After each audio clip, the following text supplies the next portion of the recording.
Welcome to Unethical Podcast. At just 12, these two girls nearly took another classmate's life. Last May, they boarded a fellow passenger on a Greyhound bus, basically walking the streets of Winnipeg unscrupulous, and the decision is causing concern. Vincent is schizophrenic and was found not criminally responsible.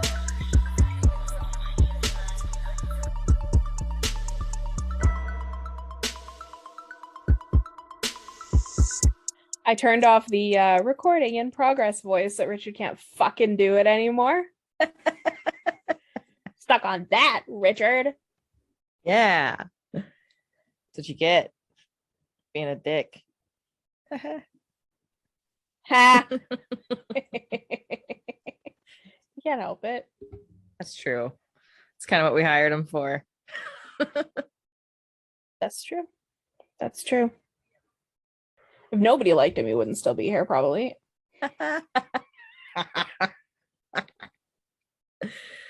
Love you, dude. Love you, Dick. The big D. So, you listeners, you're probably wondering, what are we doing here?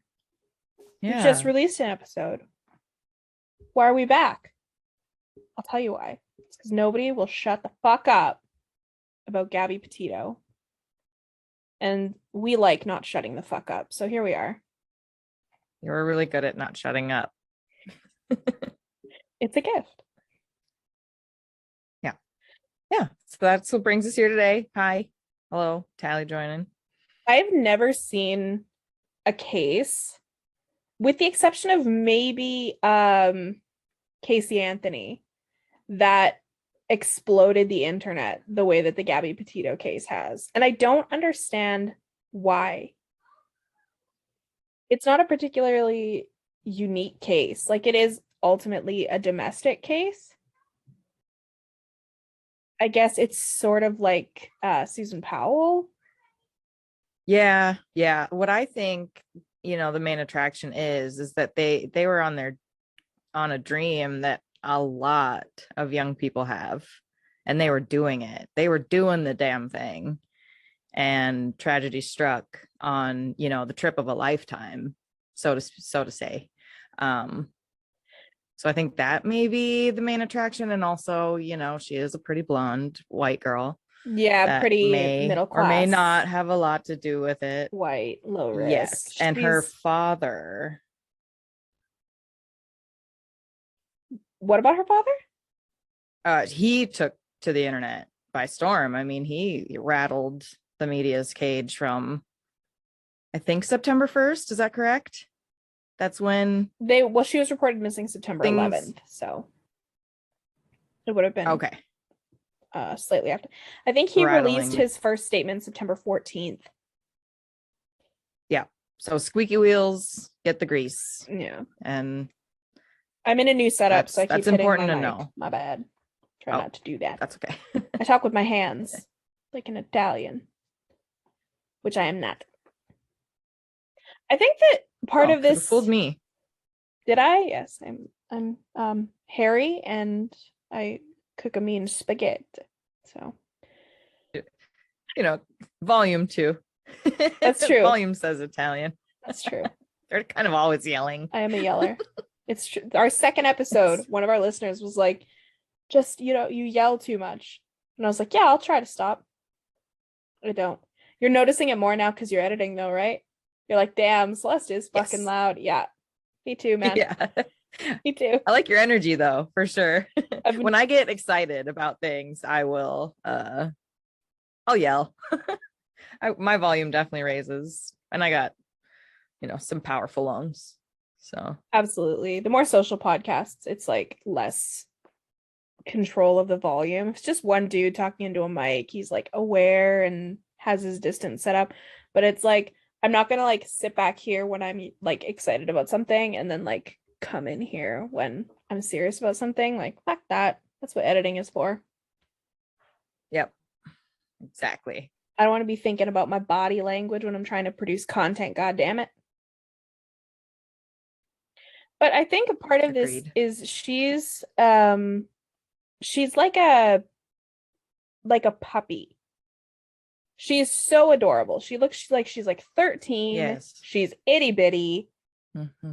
And she's like low risk. She's a really low risk victim, which is scary for people because they think, they're safe as long as they're like middle class or white or whatever, right? So this is interesting, Mm-hmm. but doesn't matter your class or your race. No one's safe from domestic violence. That is absolutely true. Yep. It is a lot more common than people want to think or believe, but it's true. It happens more often than we know. Yeah, it's one of those things that just breaks every single barrier as far as violent crime. It's domestic violence. Mm-hmm. But what's interesting about this case is that it's not your typical domestic violence situation. It was a back and forth of domestic violence. As far as physical proof, we only have proof that Brian Laundrie was injured by Gabby Petito. We don't have any proof. He obviously had enough self-control that he never left any marks on her, but witnesses saw him being physically violent towards her. So it did happen, but it sounds like he was a little more in control than she was. But that's an interesting dynamic. Yep. Definitely sounds like she was kind of on a cycle. Maybe in the discarded stage at that point. Because that's what it is. It's idealization, devaluation, discarding.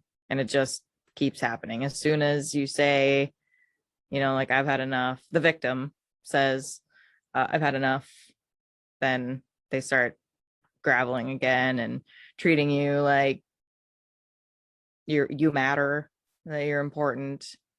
And then it just keeps going like that. There was, oh my God, I'm hitting my mic.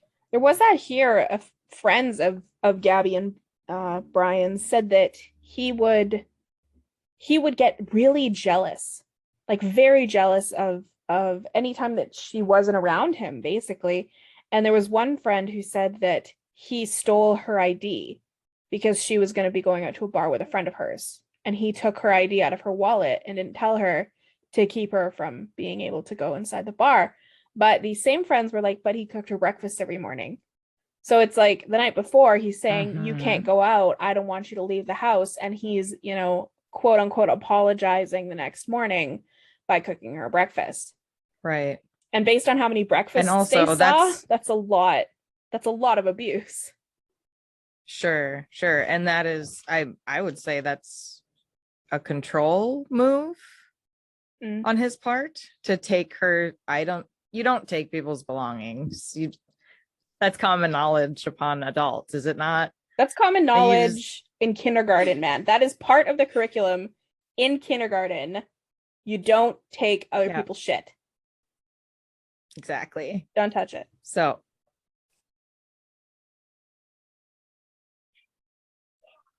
naturally, my cough is back at the most inconvenient time. It's all good. What were we talking about? Not taking people's shit. Oh, right. And then of course she's mad at him in that scenario, right?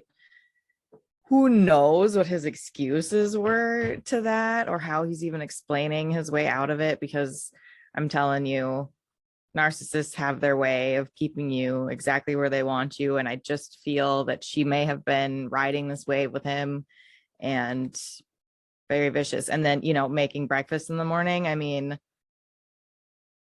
girls love food. Oh, hell yeah. Girls love food. Most, like a ton of their videos from their vacation were them eating. Food was something that they bonded over. Yep.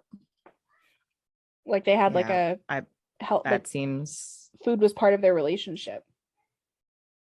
And it seemed like it was like health conscious foods and stuff too. So yeah, well, you saw there was the one video on their YouTube channel where she was making breakfast and then she took some of his granola, which had chocolate in it, yes. Right? And they were sort of, I found that very like passive aggressive of her about the granola. She's like, yeah, you left it in a clear container in Utah in the sun. And it was kind of like rude the way that she like pecked at him a little bit.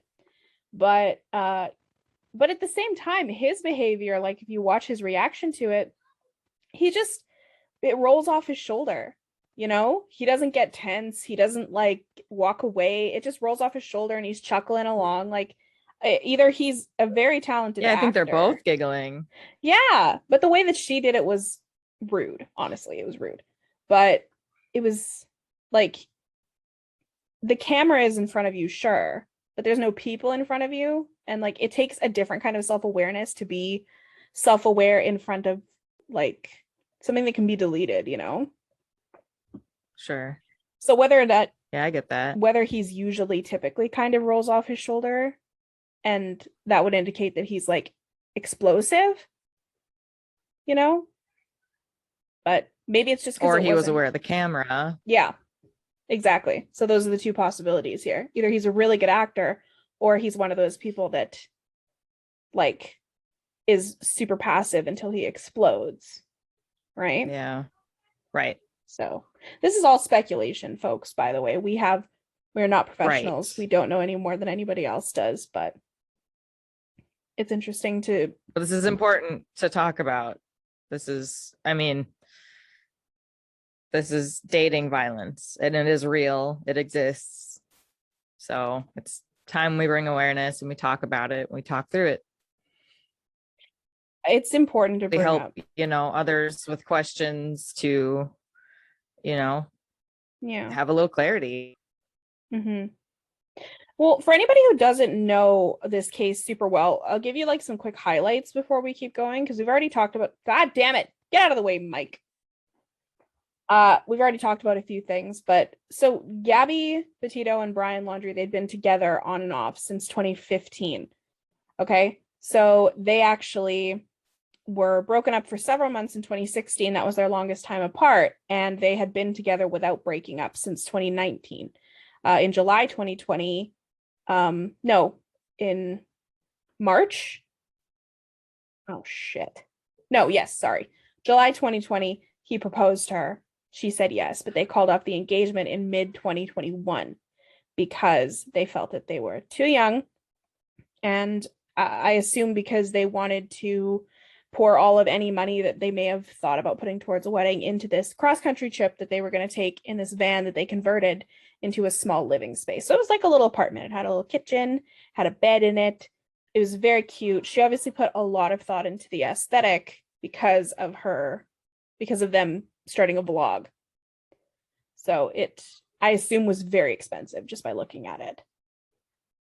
Yeah, she seemed very free-spirited, so I can understand how the two of them came to a very mature decision to do something life-changing rather than something, that might not stick. Yeah, that makes sense. Go travel rather than settle down right away, because that's becoming more and more uncommon these days anyways. Is to settle down right after right after college and everything like that. People are getting married later, having kids later. Yeah, and like tiny house living and mobile living is becoming quite a fad these days, and I think it's great. I think a lot of people should travel while they're young because it gives you really good perspectives on things. And it also, then you don't reach a point in your mid-20s when you feel like you've wasted your youth either, which is a horrible feeling to have as somebody who just recently got past my mid-20s. So I think it's good all around. And they seemed on paper like they were perfect for each other, really. Well, not paper, but on video. There's not a lot of information about them really before this. But I mean, even just the videos you do watch, in the body cam video, we found out she used to work at a juice bar, right? So she's health conscious. She's obviously, I don't know exactly what the word is, like kind of like a hipster, like juice bars are kind of this like snooty kind of hipster thing. But she used to work at a juice bar, and now she wants to go live her dream of driving across the country in a van. Meanwhile, he's the kind of guy that, gets up and does yoga first thing in the morning, that we learned from his videos. So they seem like they have very complementary personalities and also very chill personalities. Both of them are very soft-spoken. And Yes. un- Yes. That's like another thing about Gabby is she's, how you said, just her likeness. A lot of it was in her voice. Like she had a very, very sweet voice. did you watch Walking Dead? Yes. She reminds me so much of Beth. Yes. Oh, Beth, the singer.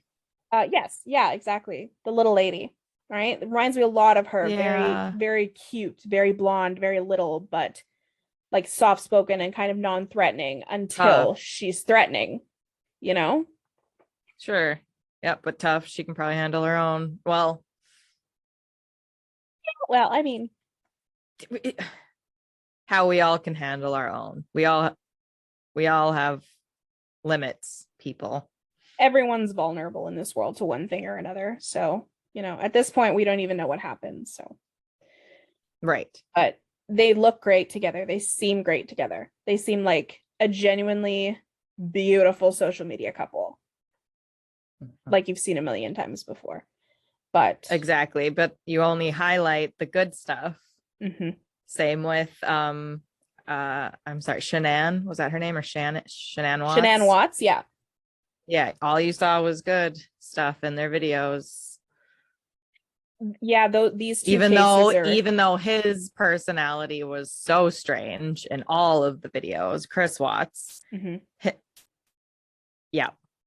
They're very similar. The parallels between these two cases are really crazy. And a lot of people have pointed that out. And like the innocent face of a monster kind of thing. I don't know if I necessarily feel that Brian Laundrie is a monster. I don't think that this was something that he planned to do or that he did for some selfish reason. I think that he genuinely just had a complete lack of emotional maturity, and also he wasn't wired right. He was wired more towards impulse control problems. And I think that this was just, even if it was murder, it was still an accident, which is very different from Chris Watts. Or just not intentional. Yeah, exactly. I don't think that he ever wanted to hurt her. I don't think you can just swing a rock at someone's head. We don't know what happened. I'm speculating. Mm-hmm.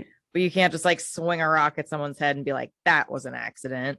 It's just involuntary. Yeah, exactly. There you go. Exactly. So, it's, I don't know, you accidentally rear end someone, right? Like I still put my foot on the gas, but it was an accident, right? So, right. Oh my gosh, my internet's being crazy. Your camera's doing the ghost in the machine thing again. We're a mess.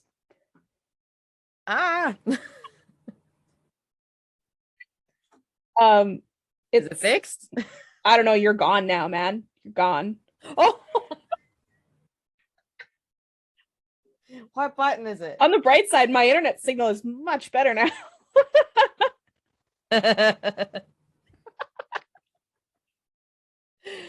Oh my goodness. Okay. How's that? That's good. You're good. Okay. Okay, so yeah, I mean, on paper they look really good, and it's the fact that they're really soft-spoken is the weirdest thing to me. Like they don't seem like either of them has the ability to be like aggressive. It could have been a facade just to keep the escalation from happening. I mean, eventually it led to, I think, her being charged with something. I don't think she was ever charged with anything. She may have been charged with a misdemeanor, but I don't think she ever was.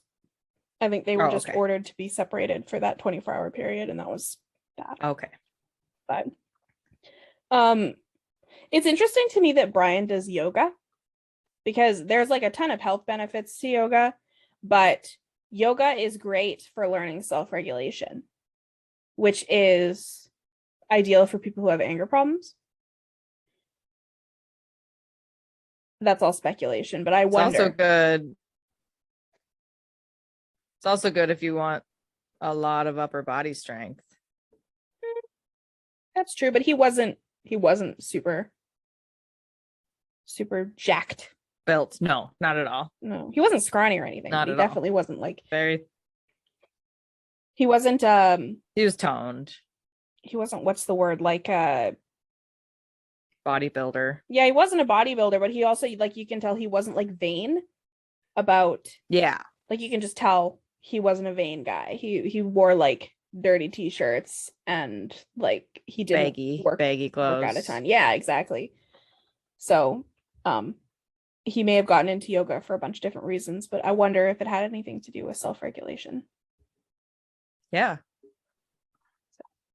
The other thing too that I noticed is they make each other laugh so much. And not in a fake way. Like it's genuine laughter. Like they're genuinely having a great time together. And both of them are funny. They're witty. Both of them are. But it's like all their videos where they're like kissing and smiling and posing for the camera. They, you can fake that easily enough, but the way that they laugh together is so genuine. Which made me sad a little bit. Right. The love was probably real. It's hard to imagine it Yeah. as someone who's never been a victim, but I can't imagine what it would be like to actually genuinely be in love with someone that hurts you. It sucks. It really, really sucks because the cycle you're in, all of a sudden, everything's your fault. You did, they don't want to be around you, was my case. My ex would steal my car because he didn't have one.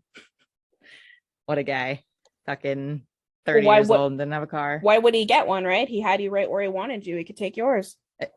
Exactly. So that was his way of keeping me in place, and probably a decent way to go cheat on me, which I found out later was true. Well, different scenario, but same cycle. mm-hmm. The next day he's like, oh, you wouldn't calm down, so I had to leave, and da da da da da. But I mean, he ripped the car keys from my hand because I was like, do not take my property. Mm-hmm. But that doesn't stop a 6 foot something, 200 something pound dude. On that same vein with this story, there was an incident where the van they had, it was under Gabby's name. It was Gabby's van, right? So yeah. So there was an incident where Brian had locked her out of her van. And he was inside the van, right? And she is like according to the witnesses, or this actually might have been a police report. She was hysterically trying to climb in through the window. Like she genuinely believed that he was going to leave her there. Why was she locked out? He said, you need to calm down. Oh, lovely. Mm-hmm. Just like what you said, he said, we need to put space between us because you need to calm down. Yep. And then allegedly, according to the report, she was hitting him because she didn't want the distance between them. She didn't want them to be separated, even if it was just she's outside the van and he's in it. She had such severe abandonment issues with him because he did have a habit of abandoning her. He left the engagement. He was the one who called it off. He left her for 5 days on the road trip because he had to go home and take care of some business. He left her alone for 5 days. And he left her when they got separated, when she had to stay with the van, when he had to go to the hotel, both of them did say that they didn't want that, but still she had like severe attachment to him. She was so afraid of him abandoning her. And I assume, based on her reaction, that this wouldn't be the first time that he's left her somewhere and driven away. Oh, I didn't even think of that. She thought he was going to actually take off with everything. He did do that, apparently. Wow. I don't remember exactly when it happened, but there was a report where he did do that. He took the van and he left her there. So. Wow. Okay. So that kind of changes the scenario a little bit. would feel the same way. I would want to get back in. I would just want to be in it, just in case he took off. Like, what would I do? But knowing what I know now and actually getting out of a domestic violence situation safely, I would have. Was there people around when this was going on? Yeah, there were witnesses that called the police. I would have been like, come here, come here. I would have looked directly at somebody and said, come here and help me, because this isn't the first time, but that's just me speculating on what I would have done with the knowledge that I have now that I did not have back when. I don't think that her issue was him stealing her car or like leaving with her van. I genuinely think her issue was that she didn't want to be away from him. She had problems being away from him. Like, she was that dependent. And that's another thing narcissists do, is they make you they make you dependent somehow, some way. Like, you need me because this, or you need to be with me because of this. Mm-hmm. Yeah, and it would be hard in that situation too, because he's pulling this like hard power move where this is your property and he's keeping you out of your property, and there's a very real possibility that he may leave and your property is going to go with him, and so you're attached to him. All of your stuff, your physical possessions that you're attached to, are within the vehicle that he is in too. I imagine that would be so much stress, and they were away from home, so it'd be even more stress. Like, this is the police called her manic. They said of the incident when they came and filled out a report that she was behaving manically, which to me, this seems like a very reasonable reaction just from the perspective of, that's my car, fucker. Doesn't seem manic to me. Yeah, it seems like a strong, independent woman wanting to be heard. Well, I don't even know if she had like her phone in her hand or anything. Like, her Or only if it was in the lifeline car. might have been in the car. Yeah. It's like, we don't know, right? There's a lot of things about that whole situation that's super fucked up of him. Okay. So. Oh, that gives me goose flesh. Yeah. Goosebumps. It's definitely fucked up. The hardest thing about it, though, is that Gabby never had a scratch on her. She never had a mark on her. The autopsy's not back, so sure, it's possible she had marks somewhere that you couldn't see them, but he was in so much control that he knew better than to leave marks on her, but she wasn't, and so she left so many marks on him. But it doesn't matter now. If he'd come back and been like, it was an accident, like, she was hurting me, she was scratching me, she was doing whatever to me, and I needed to get her off or whatever, and accidents happen. If he'd come back and said that right away, things might have been different. People might have even believed him, because all the physical proof is on him. But it's too late. The second he came back and went quiet, it's too late, fucker. Like, you're done, man. In the court of public opinion, you're already guilty, which is why I genuinely think he's dead. Yeah. I do. At the hands of someone? Him. Or do you think he found a nice tree? Yeah. Yep. I think he found a nice early. tree to go hang out at. I think he checked out early. I think so too. I do believe so too.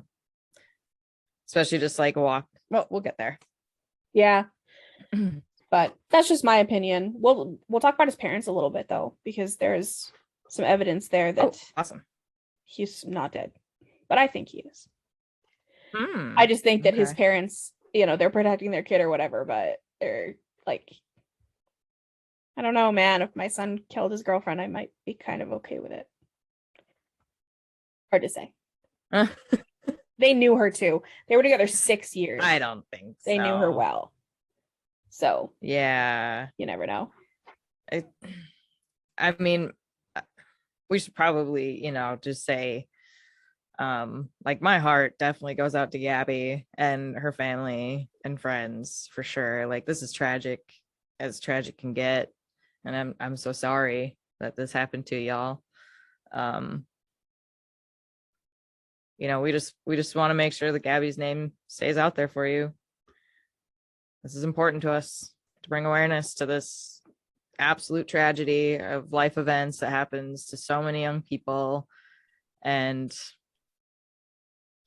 most of the time, they don't even know they're being abused until long after it's over or far too late. Well, what's interesting, I think, about that is that, physically, she's obviously no threat to him, and allowing her to retaliate, to hit him, to lash out, is going to instill in her that she's not the victim, right? It may even make her feel guilty, which is good for him. In fact, she did feel guilty in the body cam footage. She was talking to him like over the cop's shoulder, and she's saying, "I'm sorry, I'm so mean." So, but could that just be a thought that he put in her head? Exactly. Over and over and over again. Exactly. Because I tell you what, I didn't know who I was until, I left my shitty situation. I thought I was just a really, really dumb, fat piece of shit that didn't deserve much. I mean, because that's what I was told over and over and over again every single day. Until I was told how loved I am and how amazing I was in nearly the same breath. Mm-hmm. A lot of her formative years were spent with him. So a lot of her personal development is based on her experiences with him, Yep. That would have a lot to do with it as well. And there's a big difference between, escaping an abusive relationship and having an on and off again abusive relationship.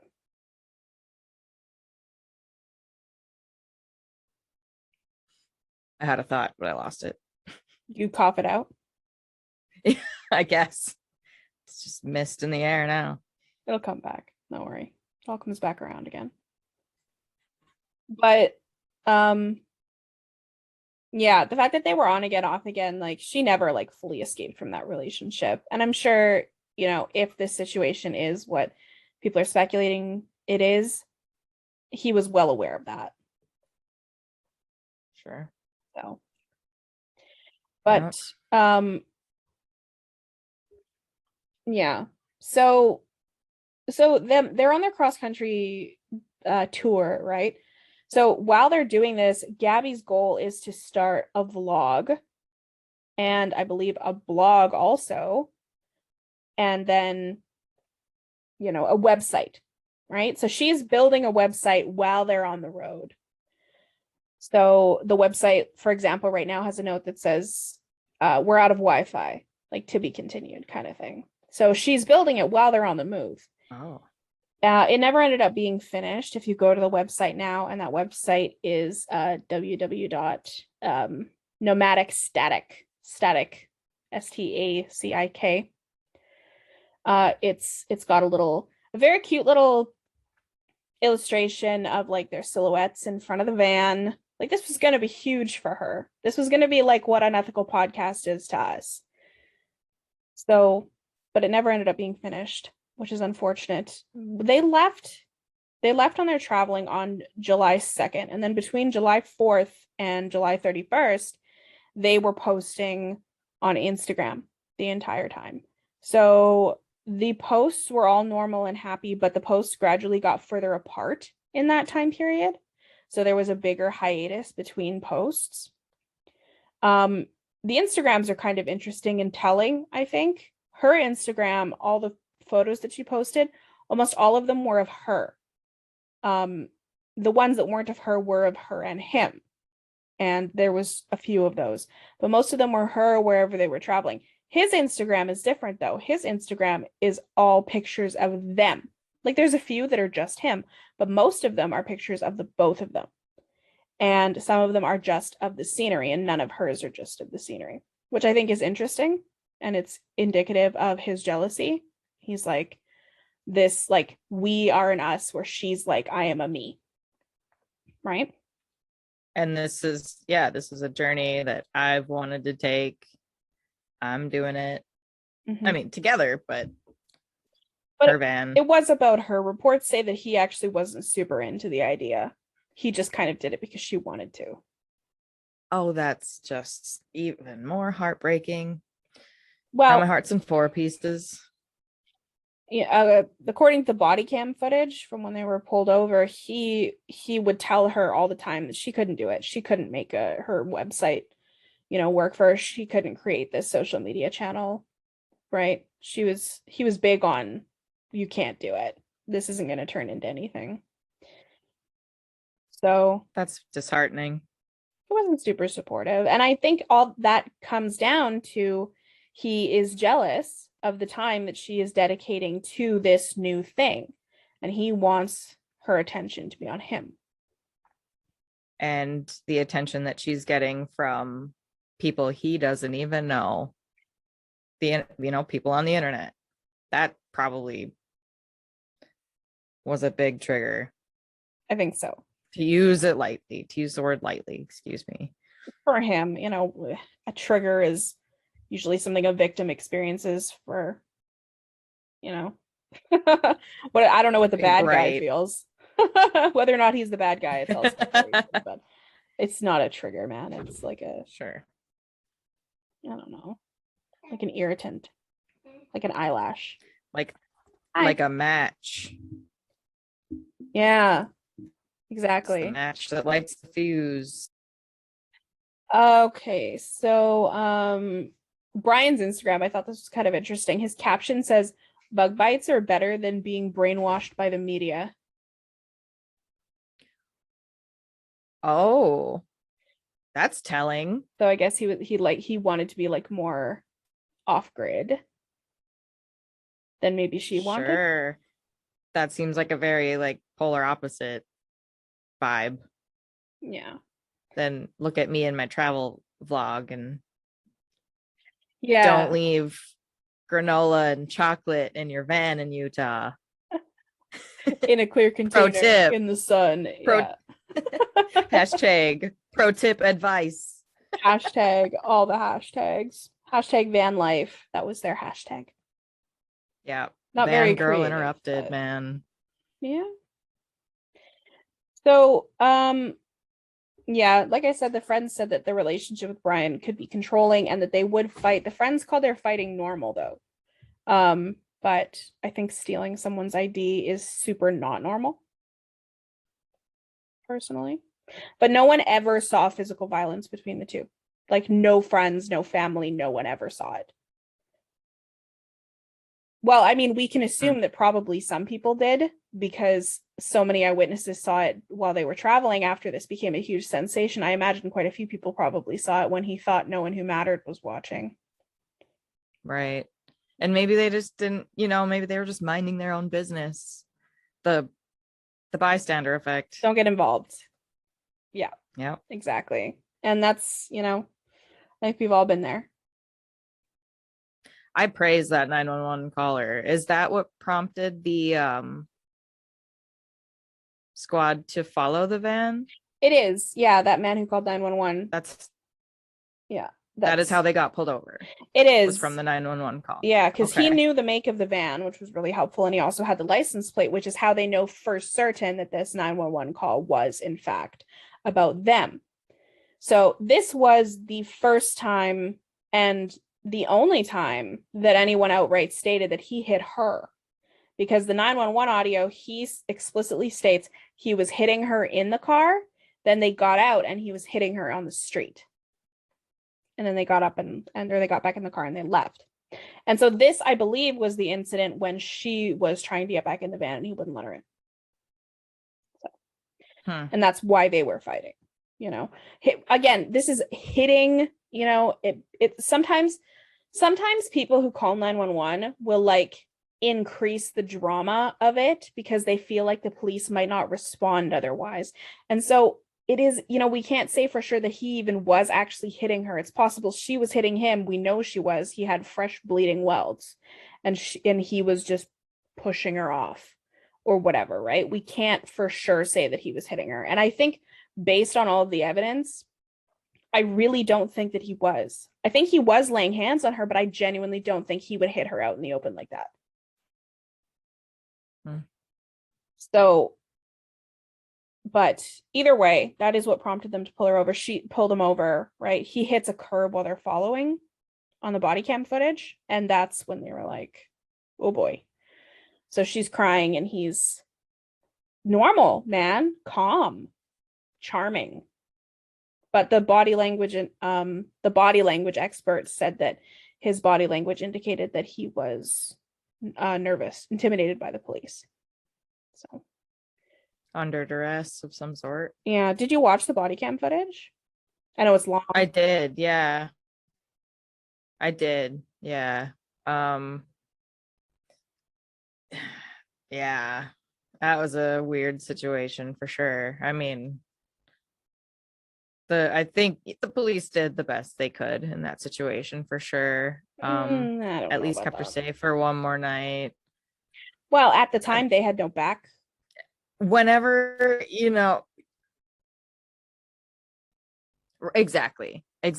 So I mean, what more could they really do? They couldn't do much at the moment, but also a lot of the times when they get called to domestic violence situations, one or both parties get arrested, so it doesn't even matter who the aggressor is. Half the time it's just what's told at the time. In this situation, I thought it was interesting that none of them actually asked him if he was hitting her. They just saw the marks on him and immediately were like, oh, she was hitting him. End of story. That being said, they then did nothing about it, which it's kind of just a shitty statement about how law enforcement treats men in domestic abuse situations in the first place. But, the call was because he was hitting her, but they never addressed that. They just immediately jump right to I think in the body cam footage, the police officer said, we have no choice but to report this in this situation, even though you don't want to press charges against her, is what he said. But then he was like, oh, which I don't even think is accurate because they didn't actually witness it happen. Yeah, I know. And he was like, we're just going to let it go. So in that situation, it's kind of like, well, he's covered in injuries. I think in that situation, you really should have a duty to, arrest her. Investigate. Yeah. More. Yeah, something. Not what you did, right? But they didn't. They said it wasn't a crime. The quote from the report was, it was a, I can't remember the exact quote. It was a mental issue, basically. This is not a crime. It's a mental issue. And they labeled it like a civil matter, not a domestic. So yeah, so it didn't get it's bullshit, honestly. Escalated at all. Yeah. I didn't realize that the 911 call is what prompted them to get pulled over. I thought them hitting the curb. They were following them. Just like, I see. Okay, so that kind of changes my viewpoint now, for sure. Knowing that, I did not realize it was that correlated. That they had that information going into the pullover. It changes things. Yes, it does. But it doesn't come across. Like, I never would have figured that they were pulled over for anything in the first place except for driving erratically. They never address what they were there for in the first place. But it's such an important factor here. Were you hitting her? Or for her to, or for even to ask her, was he hitting you?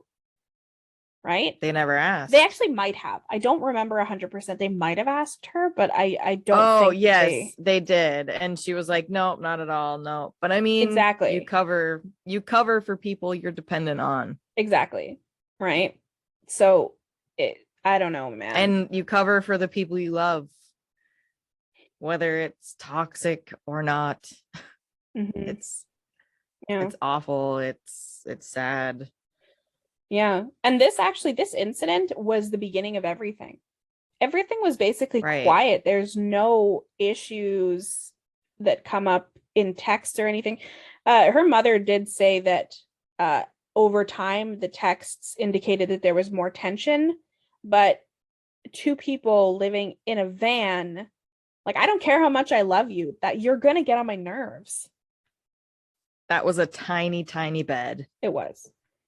I would have had issues. Even like, even going from a truck to a van to a tent isn't an improvement. No, exactly. Like, that's really like my tiny. husband calls me the anti-cuddler because like I'm like, I'm hot. Get off of me. I'm the same way. In my only Or I'm like, I long-term- can't breathe. Yeah. In my only long-term relationship, I had my own bed. I'm the same way. Yeah. I'm like, no, Yeah. no, sorry, dude. I'm down to hang out, but when it's time to sleep, I don't want to be in the same bed as you, dude. Normalize it, damn it. We have different blankets because I have a weighted blanket and he just has like a regular old comforter. A weighted blanket sounds horrible.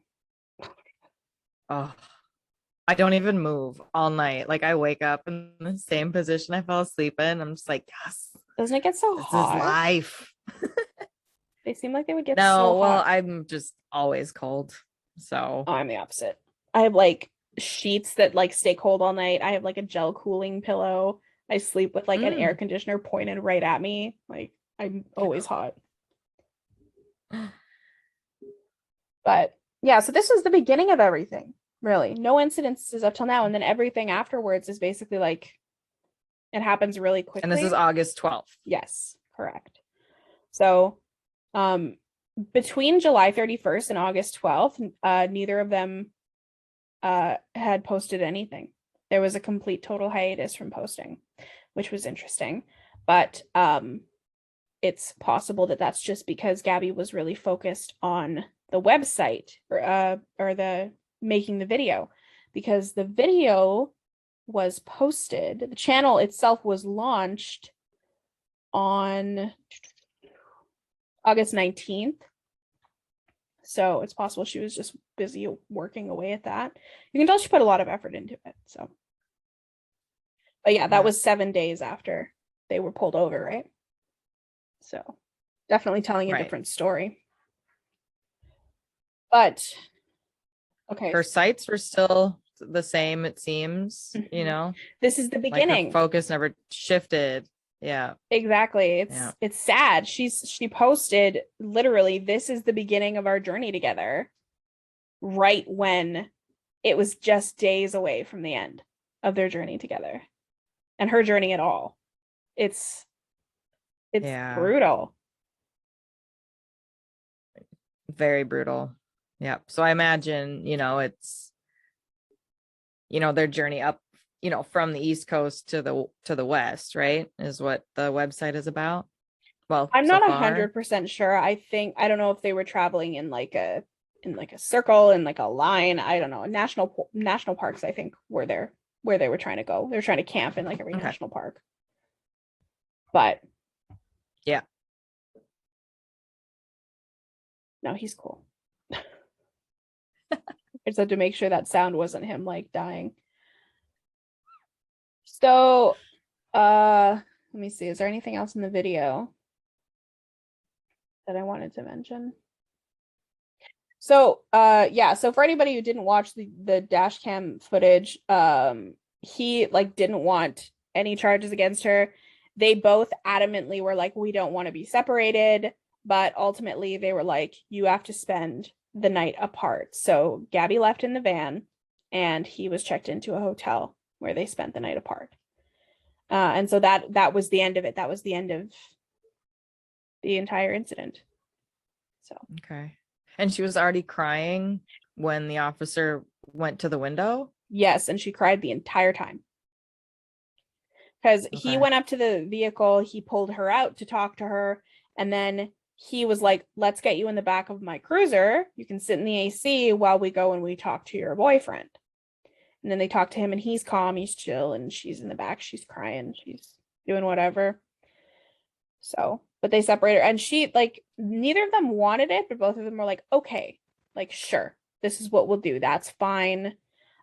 He kept having to tell her, you're not in any trouble, you're not in any trouble, you're not in any trouble, which seems bold to me for him to say that, given the situation, but because he put her in the back of the car and he's like, you're not When it in was any him. trouble, but that's not why I'm putting you in the car. It's not because you're in trouble. But they hadn't even talked to him about all the bruises and shit that he had. So it's kind of bold of him to automatically Well, just the be reason like, that you're fine. usually when they separate you is to corroborate your stories. Well, and to make It's to sure ask he you has no separately. influence over her. Yeah. Yeah. Yeah. And then, so that they can ask the question separately, get the answers, and then go through it and see what the loopholes are and what they think is going on. And I remember what I was going to say.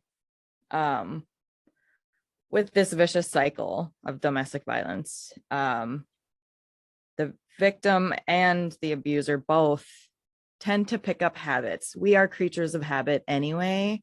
So there's always like habits involved, right? So you develop defense mechanisms. So you are prepared for when it's going to happen again. So I think that maybe because there was outside sources in this situation, particularly when they got pulled over, that her senses were just really heightened and she couldn't put it together. And her normal habits were now broken. So who knows? Are you okay? I'm still here. And my cat's being a fuckhead. He pulled the camera right off the computer. Jeez. I'm guessing it's pot pie. You are correct. Well, I don't remember where I was going with that, but so her normal defense mechanisms were interrupted and she was just basically having a breakdown. And yeah, the fact that the police didn't even address the actual reason they were pulled over in the first place. I mean, besides hitting the curb, right? That's basically what they chalked it up to by the end. Yeah, basically. That's like, okay. You were driving and they were speeding too. They were going 45 and like a 15. And he was driving. Ooh. Well, why didn't he get ticketed? That's a ticket. That's sure. That's 100% a ticket. Sorry for all the background noise, people. $100 for speeding like that. Utah, of all places, too. Hey, welcome back. Okay. Fuckhead. Don't. No, go away, asshole. I feel like laws in Utah. Well, okay. Never. I'm not gonna go there. All of the people in Utah are gonna side with the dude. Yep. Thank you. That's what I was gonna say. But they didn't really. I mean, they kind of did, but anyway, doesn't matter. Oh, there was another thing about. Oh, yes, I did want to bring up. She never, or he, Brian, never once defended her or even like asked if she was okay. Like he didn't seem concerned about like checking to make sure, because they both said she had severe anxiety. Both of them said, quote, Gabby has severe anxiety. But at no point did he like make sure that she wasn't like having a panic attack. He didn't ask about her at all. He was just like nervous and like physically nervous, but like verbally like cool, right? Right. Which I thought was really interesting. He was like too focused. Well, they asked him why he was hyper, didn't they? The police. They're like, why are you so hyper today? Like, do you use drugs? I don't remember that. Harvey, Jesus Christ, you fuckheads, knock it off. Popeye, go away. And then that's when he's like, no, we don't drink. We don't do drugs or anything. I do remember. And then they asked Gabby the same thing. She said, we don't drink. We don't do drugs. Didn't she say he doesn't drink? No, she said neither of us drink at all. Oh, I thought he, like the police officer was like, oh, well, has he been drinking? And she was like, no, he doesn't drink. But maybe I heard it wrong. I think she said neither of us drink at all. Yeah. Okay. Yeah. So, but yeah, like I think he was like so focused on not oversharing that he just like she was kind of out of sight, out of mind. Right. Yeah. But isn't that telling? Oh, very. That's Very. But even if he really like, even if there wasn't really anything to say, it's just about control at the end of the day. Well, and you want to portray to the outside world that everything's fine. So of course you're going to stay cool, calm, and collected. And everybody's heart rate goes up a bit when they're pulled over. It's just one of When they're those pulled things. over, man, I drive past a cop and I'm like, am I breaking the law? Like I have to be. It's in the US. I read somewhere, I don't remember where, but it seemed reliable enough that the average person commits like 1 to 4 felonies a day and don't even realize it. And I'm like, what could they even be? I didn't choose the thug life. Thug life chose me. Thug life. Drop the T, son. Bring it here. COVID. I will rub elbows with you. That's what we're supposed to do. Well, we're vaccinated. Doesn't matter. Yeah. We'll hug wearing masks. Oh, so romantic. Okay. We'll run from each terminal at each other at the airport. Buddy, my knees hurt when it rains. I'm not running anywhere. Okay. Give me a scooter. Give me a scooter and I'll like fucking what are they called? A rascal. Give me a rascal. I'll rascal my way over to you while Chariot's of Fire plays. Yep, and I'll just jump in the basket and we'll ride away in the sunset together. Leaving Richard and Christy just standing there.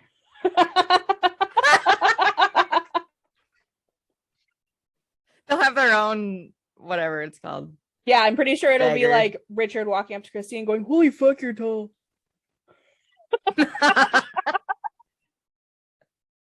And he's gonna go, "Holy fuck, you two are short," to us. Yeah, probably. And we're just gonna be like, wow, how's the weather up there? Tall people. Does the top of my head look weird? Yeah, man. Real strong feeling I'm about to find out I got dandruff. You know they'll tell you. Oh fuck yeah, they'll tell me. Oh, there was another thing in the body cam footage. He said that she was mad in the first place because he was too dirty. Like she was pissed off because he got like sand in the van. And that's how the whole fight started that morning. And what did she say? The fight was about. I don't think she said anything. Oh, she said it was because he wasn't supporting her and she was stressed out. And he was saying like, you'll never do this. Basically, like that sounds more reasonable than you got sand in my van while we're doing a cross-country trip and we don't have access to showers constantly. That shit looked really expensive. Actually, I'd be pissed too, man. Take your fucking shoes off. I imagine they have like a little mini vacuum, I mean, I don't think it was about sand in the van. I don't know. She may have said it at one point. I don't know. Yeah, that's what it stemmed from. Maybe. But yeah, who knows? They both said different things though. That's the thing. That's why you separate them and ask. Yeah. Police, not us. I don't know. I wouldn't be surprised based on like her passive aggression when it came to the granola. I'm not surprised. Or I wouldn't be surprised if she also was passive aggressive about dirt. And like if it probably did get on his nerves, it probably stuck out to him and then maybe he started a fight because he was annoyed, or I don't know. Possible they both started fights. It's so hard to say, man. It's possible both of them were kind of like instigators, but honestly, it seems like when she reacted, she was reacting to like him pulling power moves or like threatening to leave her, not threatening to leave her, but like, putting himself in a situation where he could leave and he knows realistically that would give her anxiety. And instigating things and sticking up for yourself is two very different things, and to a narcissist, not saying anyone is, but to a narcissist, that would come off as like, you're insulting me because you're taking my power. It definitely could. Yeah, so that was all August 12th. So big day. Holy shit. It was. So Brian's last Instagram post was August 13th. So the next day, and it was a trip post. It was them in the wild, right? And then the next update on them is the August 19th when the channel was launched. The next update is August 21st. Gabby talked to her father on the phone. They needed a food delivery to a place that had no Wi-Fi due to a power outage, and they were in Salt Lake City at the time. And then Gabby's last Instagram post was August 25th, and it was about 45 minutes outside Salt Lake City. So the last communication that anyone received from Gabby was August 27th. Whether or not this actually came from her mom thinks it's possible it didn't. So she sent her mom a text. Her mom received a text, let's say, that Gabby's grandfather needed help with his phone because her phone was receiving his voicemails and missed calls. But in the text, it used her grandfather's first name, which her mother said she never called him by his first name. So, especially when you're talking to a family member, grandpa is grandpa. Yes. So to both people, like now that my dad is a grandfather, not to my children, but to my, to my niece and nephew, even I call him grandpa. Yeah, exactly. It's something so you like, it's what you do to get your kids used to saying it. Exactly. After I was born, my dad didn't have a name anymore. He was just dad, right? Mm-hmm. Yep. So, or after my brother was born, because he was born first, but either way. So it was unusual. Yeah, that seems fishy. Yeah. And then after that, the phone was turned off. And so the reports are mixed here. Some say reports it was turned off for at least 15 days because that was just the timeline in between here. But her mother had previously said that the last text she got was August 30th. And it read just this. It read, "No service in Yosemite." 3 days after the grandpa text. Yeah, which she thought was weird because typically Gabby would be in contact with her 3 times a week over FaceTime, and she hadn't heard from her in like days and days. So she definitely, her gut was like, that text definitely didn't come from her. But I don't know what happened with that after she stopped saying that, after she instead switched to August 27th. The grandfather text was the last text she got. So don't know what happened there. Okay.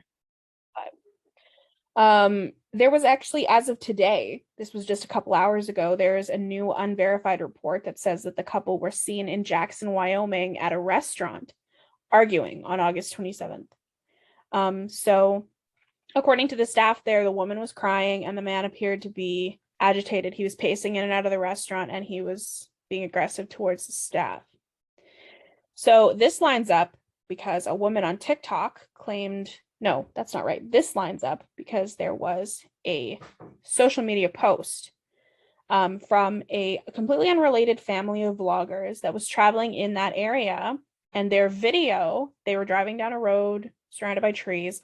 And off on the side of the road, there was a white van pulled over. And it was Gabby's van. And so this was right in the exact same area. So it lines up. In Wyoming. Yes. It lines up. They were right in the same area. And this video was allegedly recorded around 6 p.m. I don't know what time they were supposedly at the restaurant, but this is a new report. So, and it's unverified. This could just be them trying to get some free publicity for the restaurant, but either way. True. But it sounds like if that is true, it sounds like the Gabby and Brian were on their way back.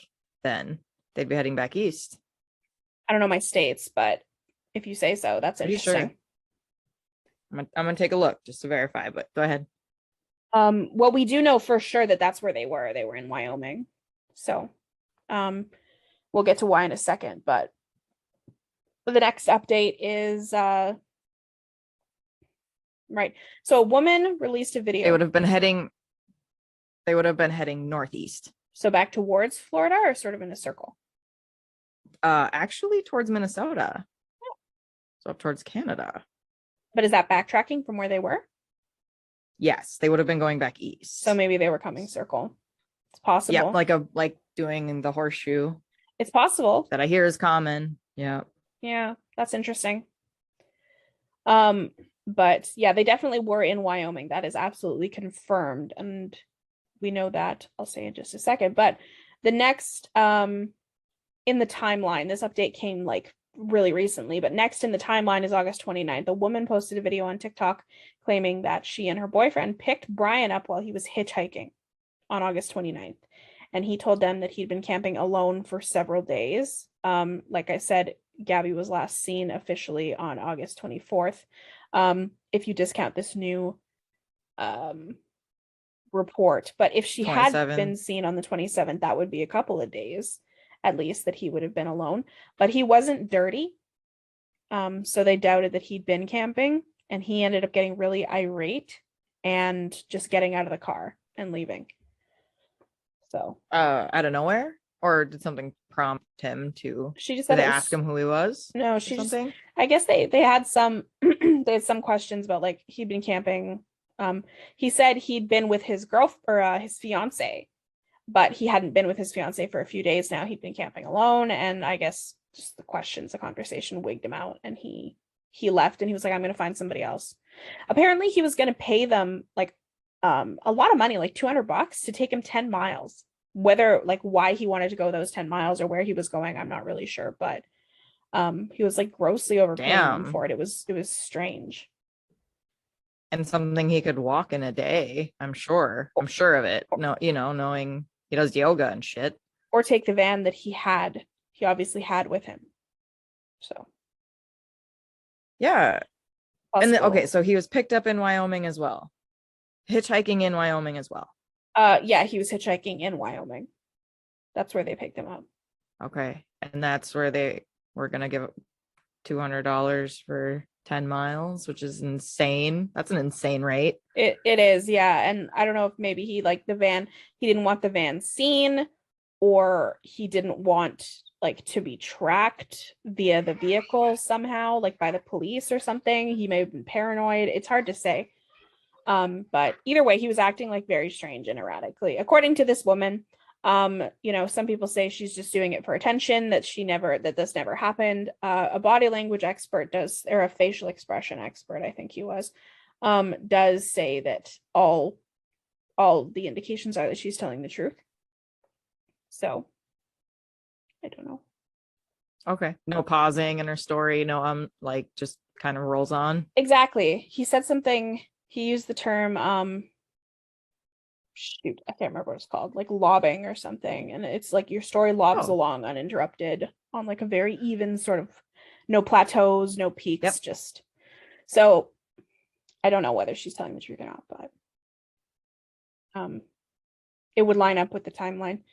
So September 1st, Brian returns home in Gabby's Ford Transit alone. So he has. Is this the van? Yeah, this is their van. This is her van. Yeah. He's back in Florida now alone with it. So we do know for sure that he had access to the van. So why is he hitchhiking? Weird. Oh, yeah. Wow. Okay.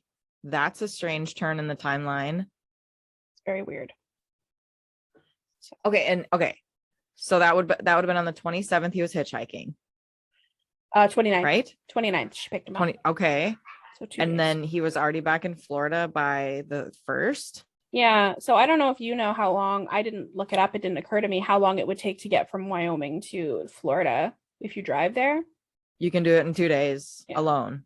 So that's what what he did. Not in one for sure. Unless he just drove straight through. He drove or had to have drove as far as he possibly could before stopping for just a short period of time. That's definitely a 2-dayer. It's tight. So that's an interesting aspect to this. He hasn't actually been physically seen since September 1st either. He's released a statement through his lawyer, but no one has physically seen Brian since September 1st. And Gabby's family, not even the lawyer that we know of. There's no proof that the lawyer's physically seen him. Like press, his sister says she hasn't seen him. Basically only the parents and the lawyer really have any information, any possible information, and they're tight-lipped. I smell bullshit. You too? It's probably all that bullshit in the air. Yep. It's definitely not my upper lip. Is that a Minnesota-ism? Yeah. There's a lot of dairy farms around. So it's like, what, it stinks. And then, the farmer who doesn't smell a damn thing goes, it's just your upper lip. Oh, that's kind of funny. Yeah. Fucking rednecks. Hey, I can say it. Most of them are my family. Hey, man, I say all kinds of shit about Alberta. That's true.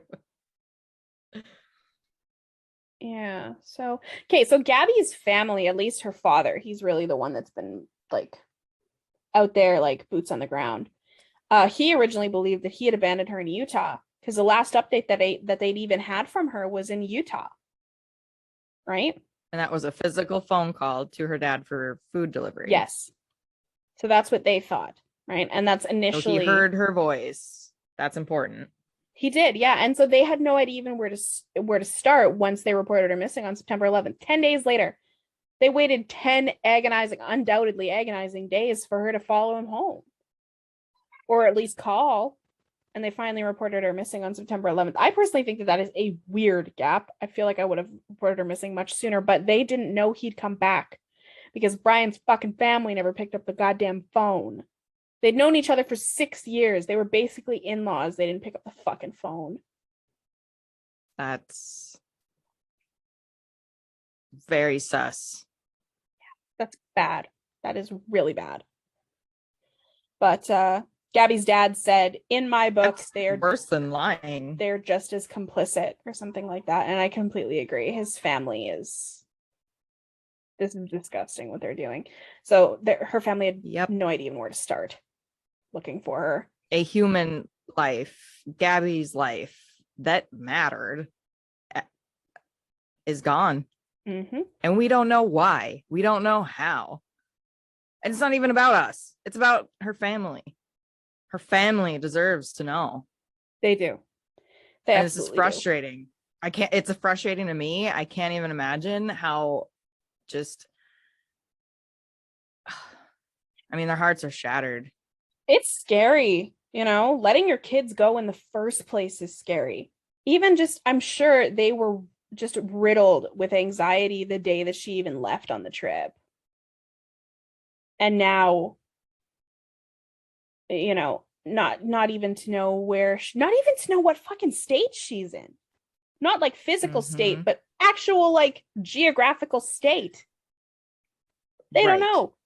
That's insane. In the age of cell phones, man, you know where your fucking kids are. Always. And she's 22. She's always on that thing. She's 22. Nobody turns their phones off anymore. Yeah, exactly. And she's so involved. You know how we used to say, how we used to say BRB for be right back? We don't say it anymore because we never leave it. Yeah, exactly. Exactly, man. BRB is gone. G2G too, man. We don't go. We always here. We out here. Yeah, there is no going anymore. Connection is everywhere. They've probably like rarely seen her without that goddamn phone in her hand since she was like, fuck, she's younger than me, so probably like 12. Yep. It would I can't even imagine. Like the internet is older than Gabby. There's so much shit fucked up in the world right now. There is like so much. Being aware of everything that's going on in this entire world because of the internet and shit has made just a general mental health so bad.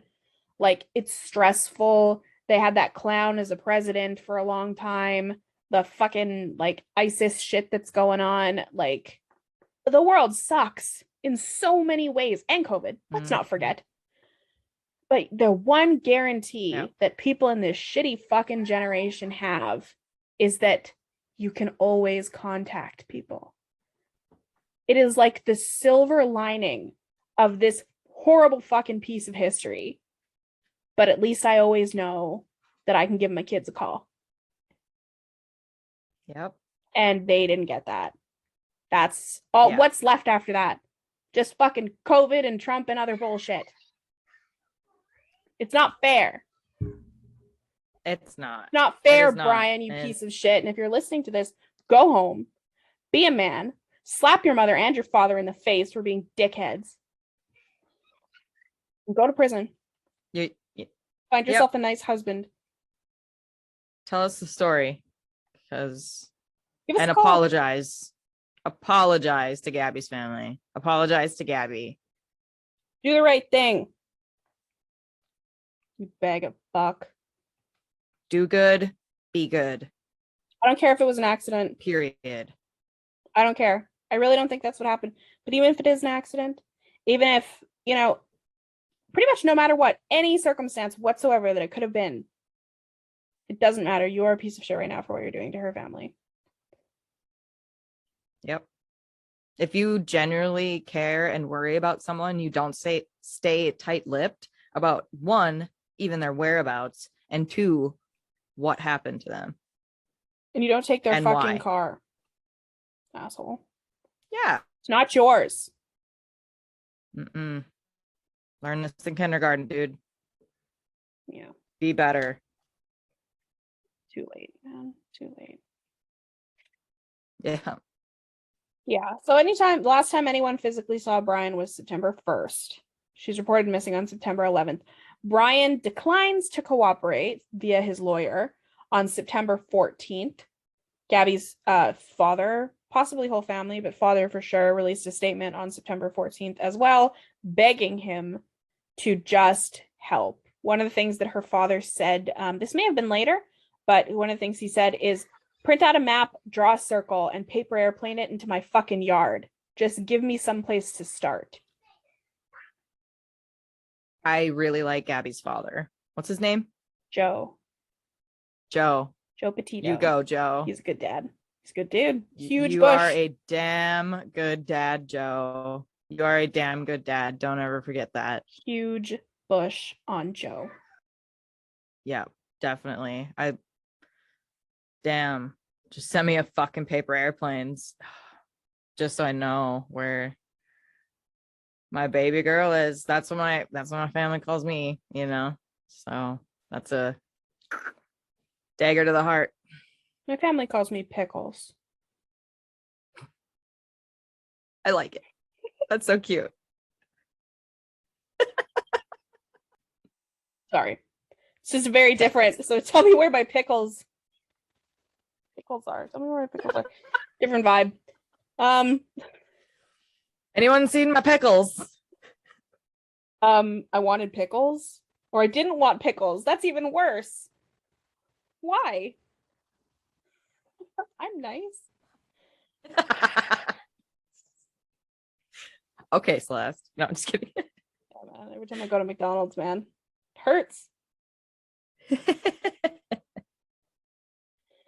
So as of September 15th, Brian is officially considered a person of interest, according to the FBI, because the FBI is involved in this fuckery. He is a person of interest. He sure is. He's not a suspect. He has been falsely reported as being the prime suspect, which he is not. He is a person of interest. Okay. But, so, here's where things get interesting. Despite constant press presence, literally constantly, they're camped outside his house, his parents said that he left with a backpack, and only a backpack, saying he was going for a hike on September 14th. Okay? So, it has now been 6 days? My shit at math? week. No, 8 days. It's been 8 fucking days. And he had a backpack of supplies, according to his folks. Yeah. So, his folks didn't call the police. First off, he's not dumb. This is not a dumb man, because you know, not talking to the police is numero uno how to get away with murder. Oh, absolutely. Absolutely, man. He's got a good lawyer. Yeah. And I mean, it is his constitutional right to keep fucking quiet. It's called pleading the fifth. He's absolutely doing what's best for him. No He's one can doing say what's he's best for not. him. Exactly. Yeah, well, you know what? The sad thing is, this is also the best thing that he could possibly do if he was innocent, which I'm sure he's not. Yeah. Which sucks. You know, you're fucked if He's you do. only You're keeping fucked him. if you don't. I feel like if you're innocent, like I didn't even know, kind of, he knows the law, which makes me feel like he's maybe run into it once before, because you don't really know what's up until you've been through it once before, at least, or Court-ordered you're gonna anger be a lawyer. management always recommends yoga for self-regulation. Okay. Good to know. So, yeah, so he goes missing. He's gone 8 days, right? He's with his single backpack of supplies. He says that where he is going is the Carlton Reserve. That's where he's going hiking. Carlton Reserve this time of year is, most of it is about waist high with water. And it is infested with snakes and alligators. This is fucking Florida. And mosquitoes. And mosquitoes. Don't get me started on the fucking mosquitoes. Yeah, James said it's really not nice there. It's real humid. It's not fun. You will be like, my husband is from Florida, so he's like, you would need a lot of water, and that's not water you want to drink out there. It's all swampland or marshland. Mm-hmm. Yeah. And also, I don't think you want to stick your hand in it, just in case there may be a small dinosaur type figure. There's lurking. Alligators in every body of water has alligators in it. Toilets, alligators. Sewers, alligators. Ponds, alligators. Potholes, alligators. Massive. All right. And it's potholes are bad strange because, yeah, and like it's strange because alligators are like, they can hang out below water for a long, long time. And the reason that they are the color that they are is because their surrounding color has never changed. It's always been that kind of foresty green. So they haven't really had to evolve too much. And plus that water they're in is so swampy and full of moss that it itself is green. So you can't even see them half the time, and they just grab you. Yeah, and it's got a ton of floating debris. So even if they do happen to be chilling out near the surface, good luck telling them apart from everything else. Yep. They're perfectly designed to snatch like literally anything. A couple years ago at fucking Disneyland, Florida, some dumbasses let their fucking toddler play in a fucking marsh or whatever outside their resort, and fucking alligator made off with it. It's the saddest shit ever. Idiots. I'm assuming the child is He no is longer with us. Deceased. As far as I know, never recovered. But Jesus Christ, man. Rule number 1 in the parenting handbook: don't let your toddlers play near alligators. Mm-hmm. Oh, an alligator can eat a goat whole. So a 4-year-old, good riddance. He wasn't even 4, he was like 2, man. Oh, I'm sorry. He's an appetizer to an alligator. Mm-hmm. Right? Like, didn't even have to chew. Oh, God. Yeah, fucking Florida, man. But that being said, a lot of the resorts are all inclusive, so I get it. Yeah. The nightlife in Miami is supposed to be pretty sick, but also full of rapists. You cannot go alone. That's for sure. Mm-hmm. Yeah, nice place. That's why my mother-in-law wants to leave it and come to the tundra. Yeah, man, coming out in -40, there's no fucking alligators here. And you're far enough south that you don't have polar bears either. Yeah, we have moose. That's the most dangerous thing we've got here. Yeah, they're not gonna fuck. And you can see them coming for 3 days. And they don't eat meat. So you're good. Yeah, but they'll fuck you up though if there's a cub. Yeah, but you deserve around. it. It won't be because they're hungry. It'll be because you're being a fuckhead. Or in the wrong place at the wrong time. Yes, that you're does right. happen sometimes. Oh yeah. What are you gonna do, man? Not run, because they are fast. Yeah, surprisingly fast considering how awkward they look. They look like they Yep. should fall over. They're so fucking top heavy. They make no sense. They look like they should literally like kind of face plant and have their butts in the air half the time. Like Max in The Grinch when he puts the antler on him. Yes. Literally, that This is how what we they look like. graze. Yep. I'm surprised they don't graze with their fucking feet in the air. Like dumb little Pomeranians that pee like that. Oh my gosh, yes. They pee doing handstands. And if that's not weird enough, Moose can My swim mom has like two really well. Pomeranians. You wouldn't think so. Dang, aren't they like? I'm pretty sure they nearly weigh a ton. Oh yeah, they're heavy as fuck. Bucks. Oh, They can swim super well. interesting. I know. Well, I guess good for around here. Well, A lot of water. yeah, it's unnerving though. You know, if I go for a dip in the river, I'm like, beavers. I don't really want to run into a fucking moose. But the good news is, no, I couldn't. I was gonna say the good news is I think I could outswim a moose, but no, fuck that. No, I can't. That's not happening. Yeah, they're fast. I don't know how. I have no idea how. They're built that way, I guess. Yeah, they defy all. Like they must be full of helium. Maybe they are aliens. They are balloons. Richard, if he's listening to this, just got so fucking erect.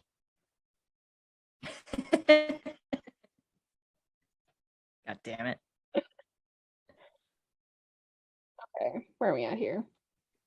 So, yeah, okay, so he leaves with his backpack of supplies. This is like really, really not good terrain. He's apparently been out there for 8 days. His folks didn't call the police for 3 days, despite knowing that he apparently went out to this marshland with like no supplies to hike. So that is and it's Florida, so like I think anyone can like walk around with a gun on their hip, so he probably had access to weapons. It's true, but there is no fucking way he got out of that house like without somebody seeing him to go hiking. Oh yeah, you said reporters are like barricading. They're camped basically. out in front of his house for sure. There's no And was way. it just civilians too that are just like tell us Yeah. what's up? Oh yeah, there for sure. There are lots of people out there just screaming, tell us what happened. Tell us what happened to Gabby. Tell us what happened to Gabby. At the parents too. The FBI collected his parents, and there was a lot of people out there screaming at him. So but yeah, so the Okay. public story was that he was at home with his folks. There's no way. It didn't happen. He wasn't there when the FBI was there on September 20th collecting evidence. They towed his silver Ford Mustang, and they took a bunch of cardboard boxes full of evidence. And he couldn't have possibly left the house without being seen. So he was never there. The lawyer probably had him holed up somewhere else, would be my guess. And yeah, the parents just didn't want to deal with it, I guess. But I still think he's dead. But likely. I just feel like it's really unlikely he wouldn't have been seen by now, unless he was literally in a safe house. But why would, like, nobody's gonna give him a fucking safe house, man. Right. And I mean, he had, in order to have this happen so quickly, like go into hiding and no one see him, like he had to have been on the phone on his way, like while he was driving, setting this shit up. Yeah. Maybe. It's hard to say. There apparently, especially if he never went home. Yeah. We don't have any information about his text or anything though. Like nothing. All we have is the information from the van that from Gabby's texts.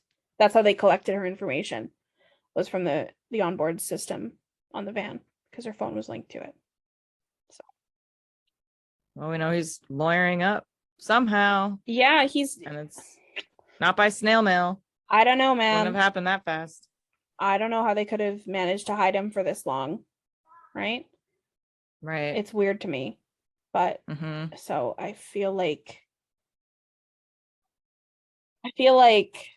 his parents think they know where he is, but that's probably not where he actually is, because like it's not gonna last, man. It doesn't matter what you do at this point. You're not gonna be able to stay hiding forever. You can't do it. I think, I don't know. I think he checked out, but we'll find out.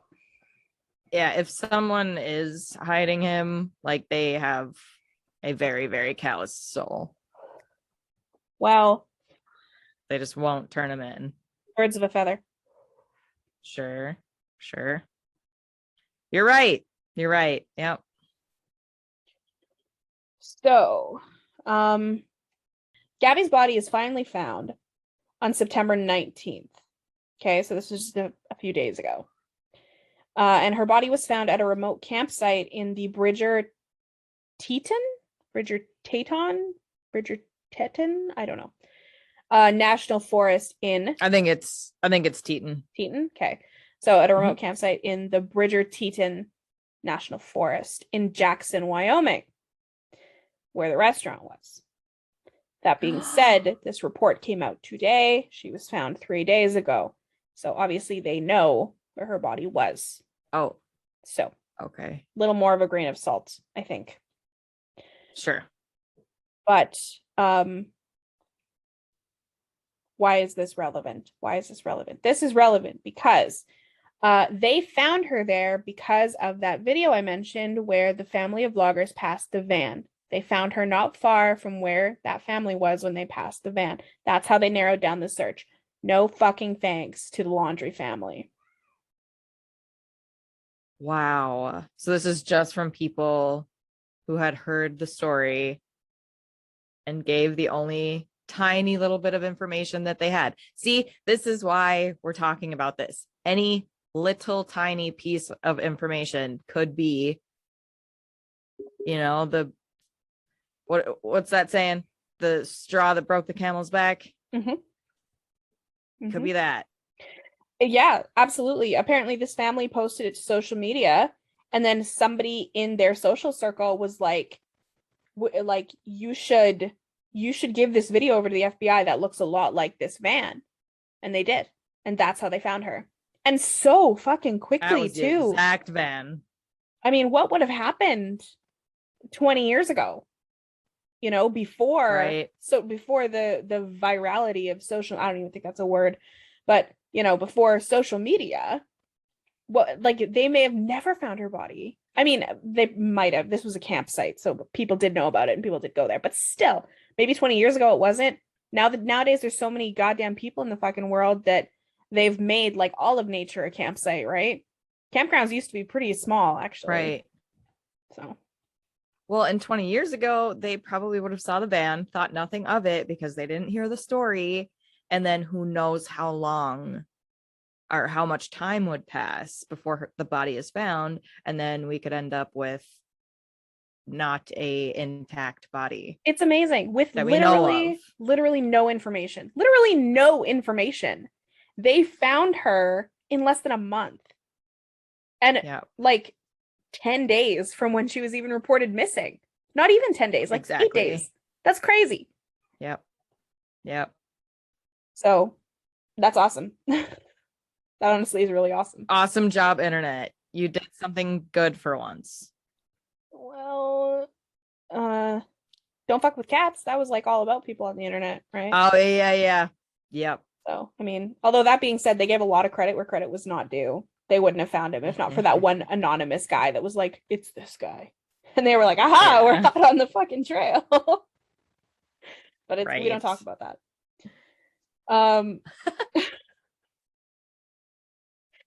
So this comes from this video, right? So we know that she was there August 27th. And so it is most likely that she has been there since then. Since August 27th.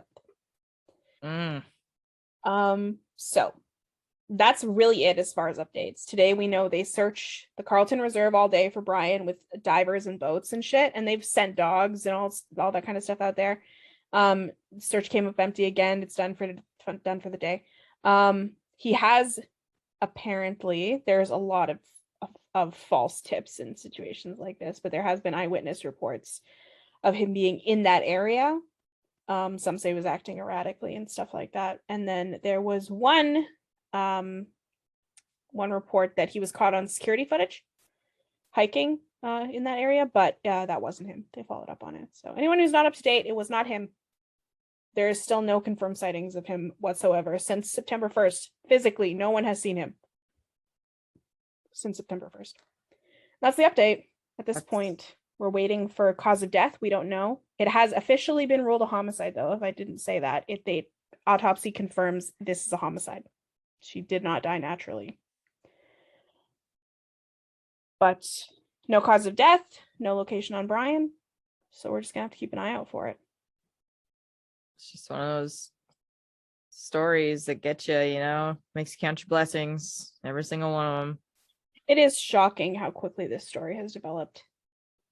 Mm-hmm. It's like a real statement about like the internet and the power of people when they all band together. And a lot of the stories that are coming out right now are women talking about their experiences with abusive partners and domestic violence, and they're talking about how this story reminds them of what could have happened to them if they hadn't escaped, and yep. People will hope it'll be a beacon of hope for women who are currently in a situation like this, to maybe a wake-up call or something. Because this story definitely reminds me how close I did come to this similar fate. But I just so happened to have somebody that I trusted wholeheartedly that, what happened was I told someone.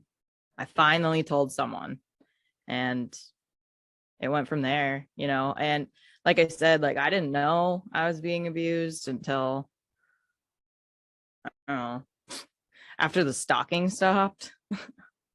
But like, forgot where I was going with that. take your time.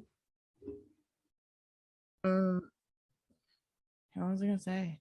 Should have written this down. Oh, I did, but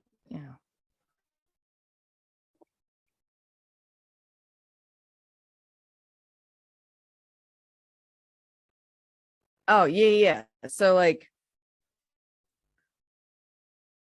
what actually took me to, tell my friend that I was going to end the relationship and that I just needed her to be there so that until he left, so that I could make sure that it all happened and I was safe, was I found him literally cuddling with a meth pipe, like on the couch.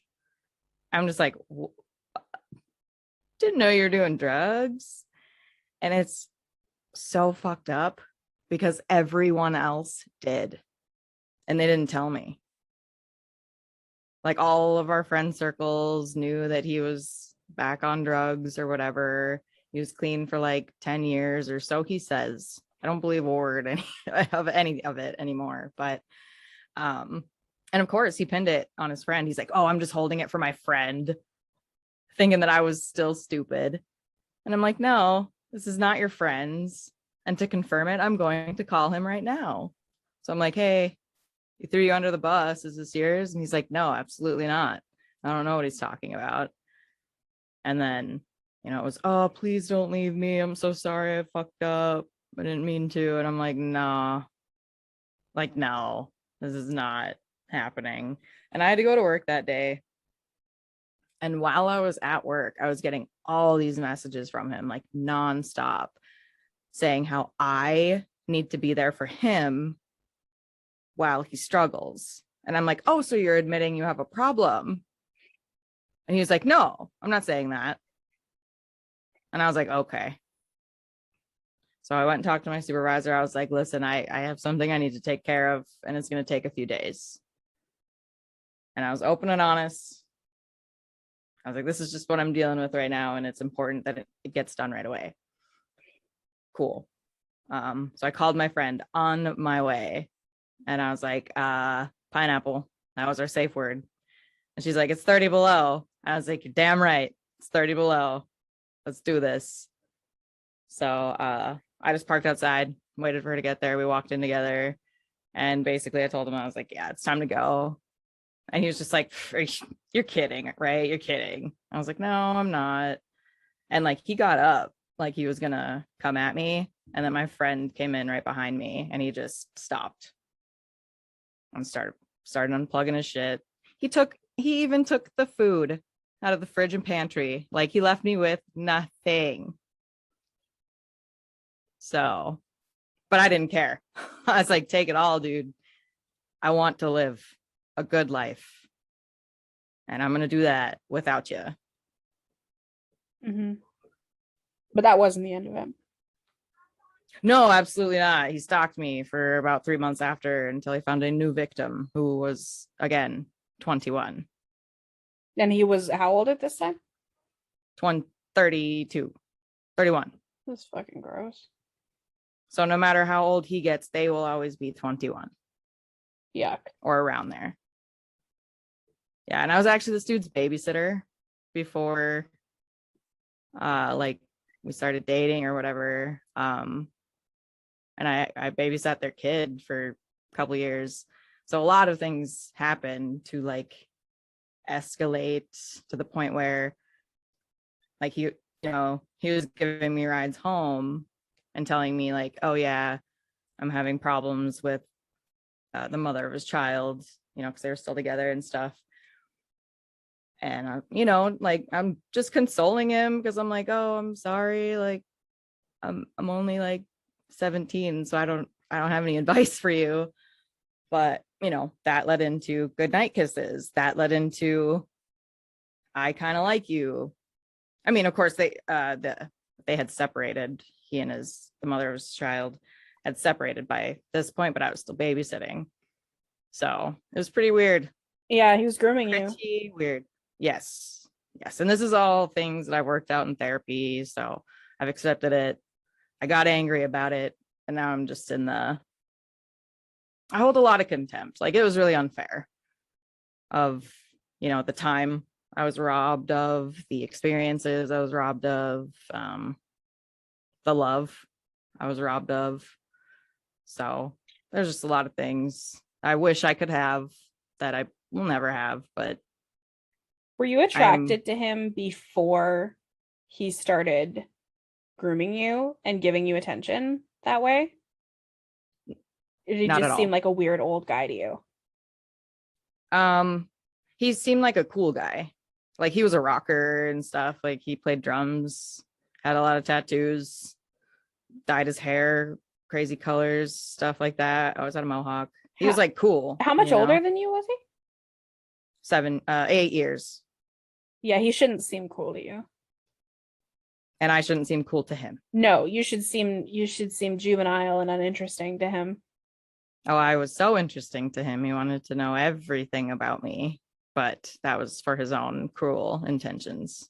Yeah, so that he could use it against you. Yep, and he sure did. He did it well. That sucks. It sucks even more that he's got a kid. Yeah, and was never part of his life. Like after the separation. Yeah, like great fucking example. We never had that kid. Yeah.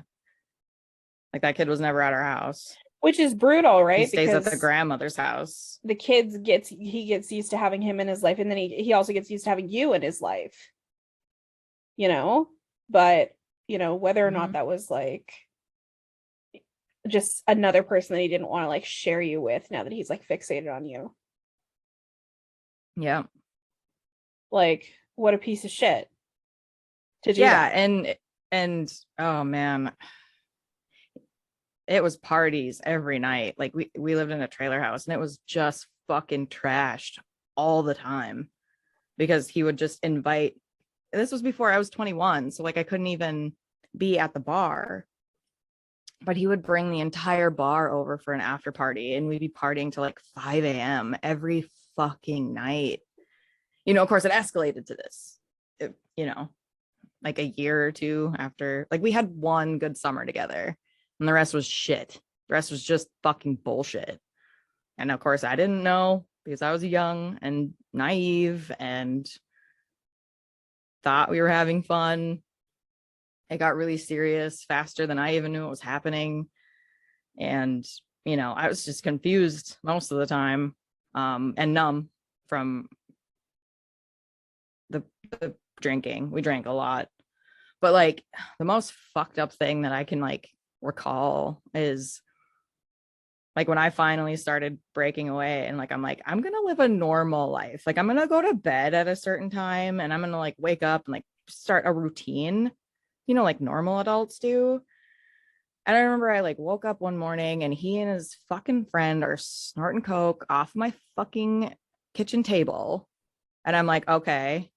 I just like hand them both Lysol and cleaning rag. And I'm like, get that shit off because I got to go wake up your child and feed him cereal at this table in 5 minutes. What the fuck is going on? And he was losing control. He knew it. Things started escalating even more. I was getting hit a lot more. He would sleep with knives and blades and things like that to keep me scared and keep me where he wanted me. Yeah, he was a blade guy for sure. Thank God he wasn't a gun guy. Survived a couple stab wounds, flesh wounds, not straight blade, just like sliced. But yeah, I'm just like, this is absolutely maddening. And I don't know what brought me here. I don't know how I got here, but I know it needs to end. And I know I don't want to lose my life. I just want to lose you, man.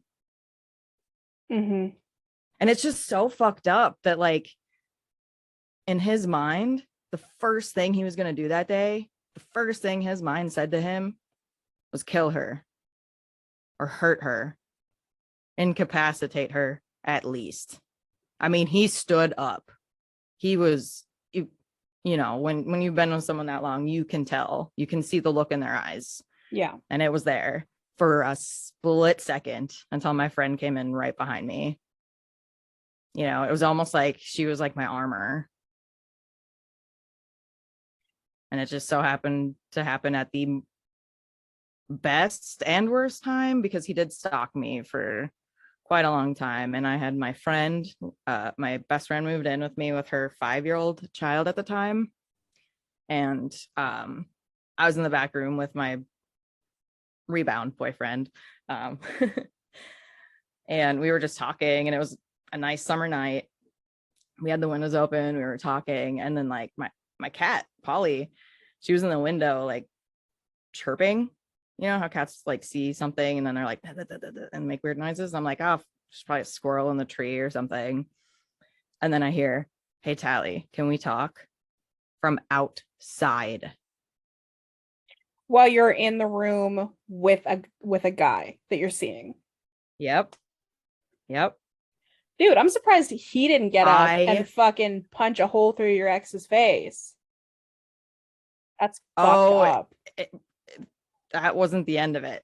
So I was like, I looked right at the guy that I was with and I was like, we need to lock everything. So I flew to the front door, and locked it. And as soon as I hit the lock, the door handle started jiggling. And then he started pounding on the wall. And my best friend's daughter is asleep on the couch, like 5 feet from the door. And he's yelling from outside, my ex. He's yelling. He's going, I will kill all of you one by one until Tally has no one left. So he meant my goddaughter too. What the fuck? He meant everyone. So he was threatening children's lives, people's lives he doesn't even know. My best friend, who he knew very well, because he knew that's what would hurt me the most. He knew. Mm-hmm. And that was crazy. And I fly into my friend's room because she's asleep in the spare room, and I'm like, he's here. She gets up. Bless her heart. She just gets up. She's like, all right, let's go. She picks up a crossbow, aims it at the door, and says, let him in.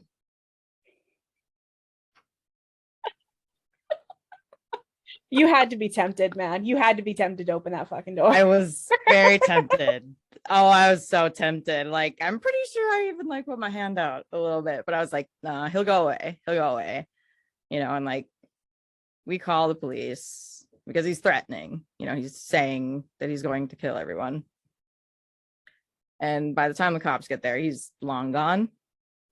But every single tire on every single vehicle in my driveway was stabbed. Yeah, he's a blade guy. Mm-hmm. You know, Yeah. men who are obsessed with blades, it's because they're phallic and they have erectile dysfunction. Mm-hmm. So, because like You're not wrong. stabbing is like fucking, but you can't fuck, so you stab stuff. I could see that. Yeah, I could see that. And he actually did like run to one of his friend's house and told them exactly what he did, and they did nothing about it. I'm shocked. Nothing. What did I say? Birds of a feather? Yep. Yeah. Wow, your friend sounds cool, man. Why hasn't she The been on one the with the show? crossbow? Yeah, why hasn't she been on the show? She sounds awesome. She has 5 kids, but I'll get her on. So She listens. bring them. Yeah. I give a fuck. For sure. I'll get her on. I'll get her on for sure. She is cool as fuck. You would love her. She sounds cool. Mm-hmm. I would be a Mhm. fucking bitch about it, man. If I was in that situation, man, I don't have a crossbow though. If I had a crossbow, I think things would be a little different.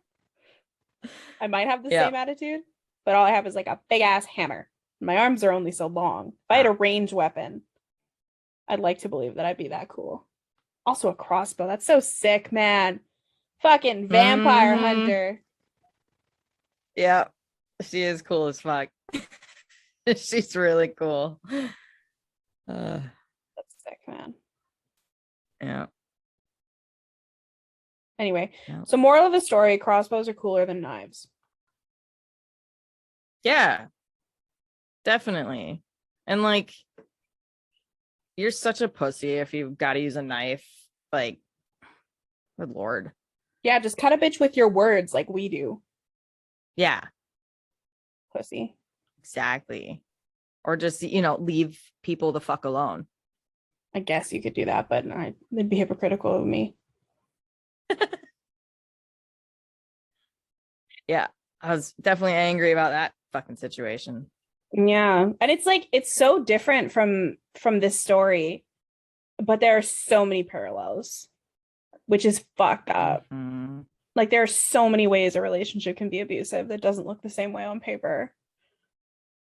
Like, Right. but like it seems like all the education about it is like narrow-minded. Like there's this picture of like an abusive relationship that you probably learned, and so that's why you were like, I'm not being abused. And probably Mhm. like, is speculating based on what my opinion is on this, that Gabby never learned.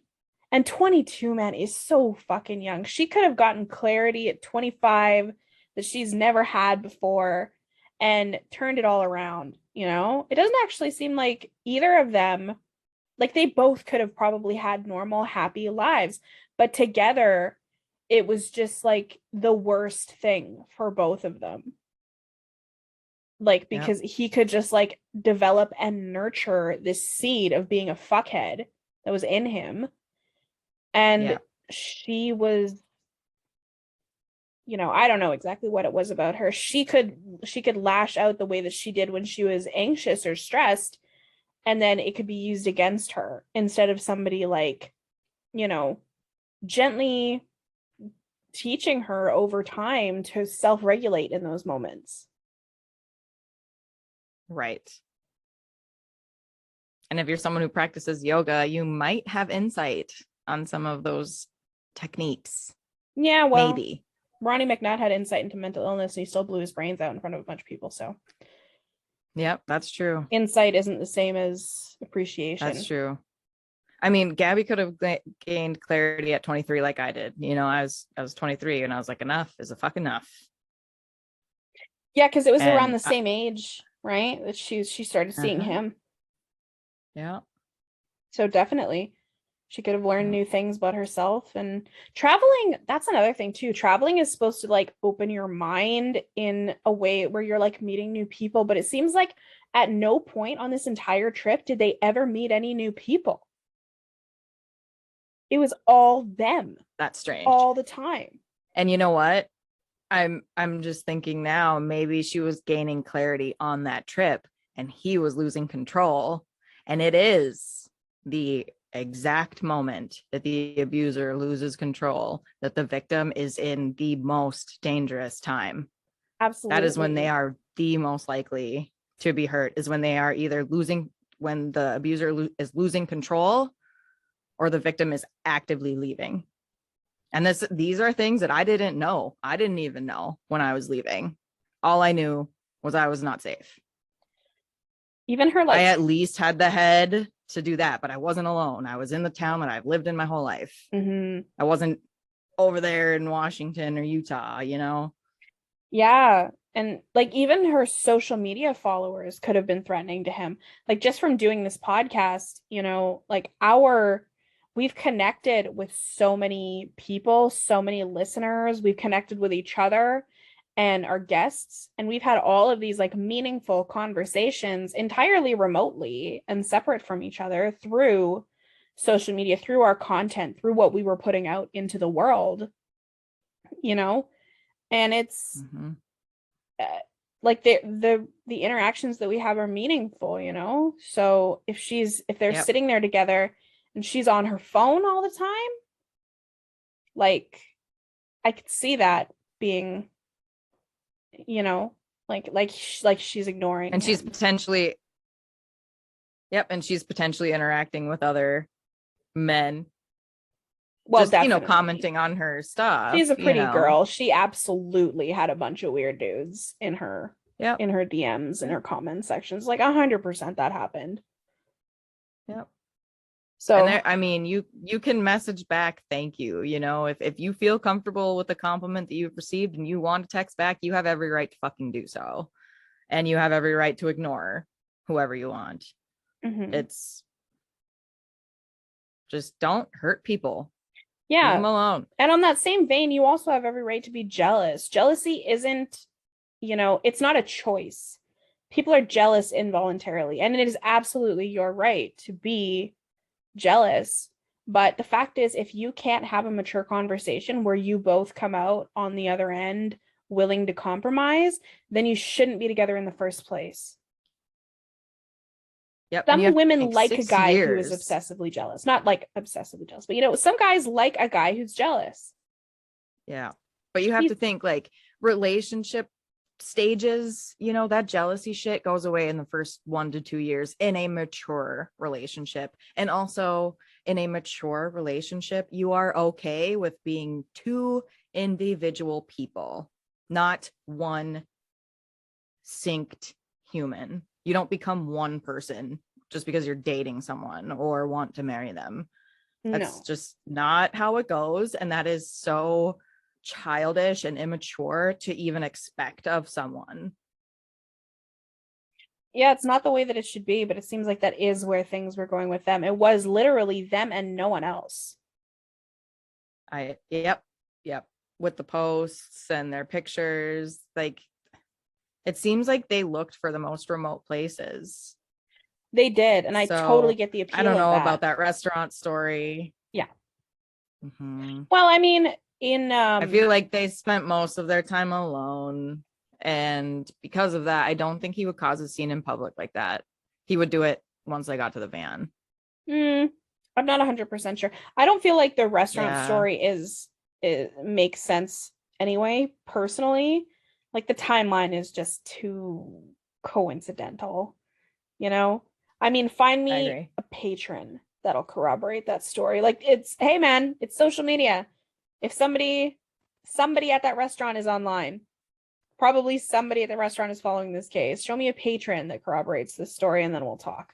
It's just your staff right now. Yeah. I think you just want your name, your restaurant's name in the newspapers a little bit, and to capitalize on, not maybe, this is going to happen. Somebody eventually following the Gabby Petito murder trail. It's going to happen. Yep. This is I'm sure there's already people on it. this is what people do. So Yeah. I don't think it happened. I think it's too late in the game. If it had happened before a body was discovered, maybe. If it happened, it would have been reported immediately. With all the coverage on this case, fuck yeah. Like, yeah. This isn't. I don't know how long has this been in media now? Like 10 days? A month ish. Oh yeah. Where'd you go? That was bad. You ghosted me. I don't know. The Zoom just closed. Yeah, what? That was weird. My cat did jump up though, so he might have just knocked something loose. You have to put tinfoil around for a while. It's Tato this time, actually. He just wanted to look out the window. But yeah, like I think naturally in the last 10 days, if they made enough of an impression, this would have come up a lot sooner. Like it's a restaurant. They have the news on and shit all the time.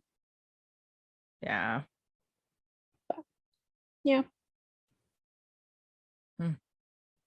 That being said, I still don't understand why everyone's so obsessed with this case. It is an sort of interesting case, I guess, but I don't understand why it is like universally like endearing.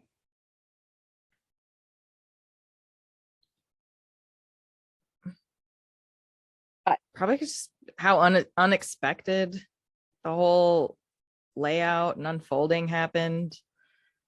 And like I said, like they were doing the damn thing. They were doing the thing that most 20 somethings desperately want to do. Yeah. And TikTok is huge. She probably had a TikTok, followers on there. Yeah. It has had a lot of twists and turns too. Like it seems like even if you just like happen to glance over it, like the next day there was some new big development. Like it seems like every day there's something new. By the hour. Yeah. And so it makes it really easy to follow too. And it probably comes up in conversation and then other people start following it. So I guess I get it, but it's and the police video. There's police footage. And the 911 call was just released like yesterday. Yeah. Right? So it's things unfolded the way they did and captured the ears and eyes of many and plenty. But yeah, media frenzies do take their toll. It'll reach somebody. I can't even imagine. Yeah, I can't even imagine what Gabby's folks are going through right now. Well, I think that her father is probably operating on pure rage at this point.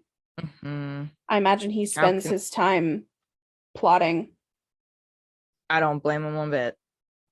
Not one bit. So, we'll see where this goes, man. I'm really interested in how this criminal case will go. I mean, if Brian did die, it did kill himself, is dead, whatever, and he's potentially never found.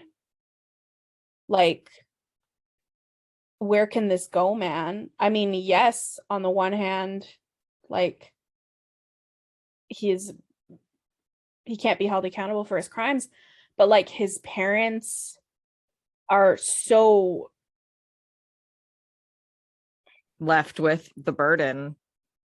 I don't know. I mean, at this point, I feel like I'm not even going to call it a burden because, I mean, somebody raised that man. They didn't pick up the fucking phone. That bothers me so much that they didn't and they're just still call. Not. Like, that's horrible. Like, so what? Like, no, it's not a so what. You have to stand by your children. I get it. And that's gotta suck for them. They know that their lives are over now. Yep. And if Brian died, the Petito family's never gonna get their justice. Like, it's especially if he went on his own terms. Fuck that. Then everything is in his control. That's the worst. Fucking bastard. That's the worst. Absolutely. He doesn't deserve that. He doesn't deserve things to be his way. No. And Gabby deserves justice. Because somebody killed her. Yeah. I don't know, man. I don't know if they'll end up releasing cause of death because they don't always. But maybe. Sure. That'll be up to the family, I'm sure. Well, I guess I don't know. I don't know how it works anymore. I think the dad would want it released probably because cause of death is going to light a fire under people's asses, especially if she was, choked or something like that. It'll light a fire under people's asses to find the bastard. That's my guess. Me too. Someone said that the most common way for someone to take back control is by choking. Yep. Yeah. Which is I've been strangled in front of people a few times. So like it wasn't hidden what I was going through, just it was never spoken about outwardly, and it was mind you fucking business when shit went down in public. That's so insane to me. Depriving someone of air, depriving someone of something they need to live. Like that is insane to me. Mm-hmm. Yeah, I not recently, but I don't know, 4 years ago or so, I went to the county fair. And this is like, this is a couple years. Like I've been with my husband, boyfriend at the time for quite a while by this point. And I went with a friend and we met up with her brother, and he's like, oh, hey, you're that girl I watched get choked out, right? And I was just like, oh my fuck. I'm going to go home. Yeah, it's like, yeah, thanks for helping. Yep. Thanks for standing there watching. That's exactly what I wanted to say, but glad I made an impression on you. Yep. Enough of an impression that you remembered it, so you knew it was wrong. Yep. What a fuck. I'm just like, God, I hope that never happens again. So I'm going to change my entire image.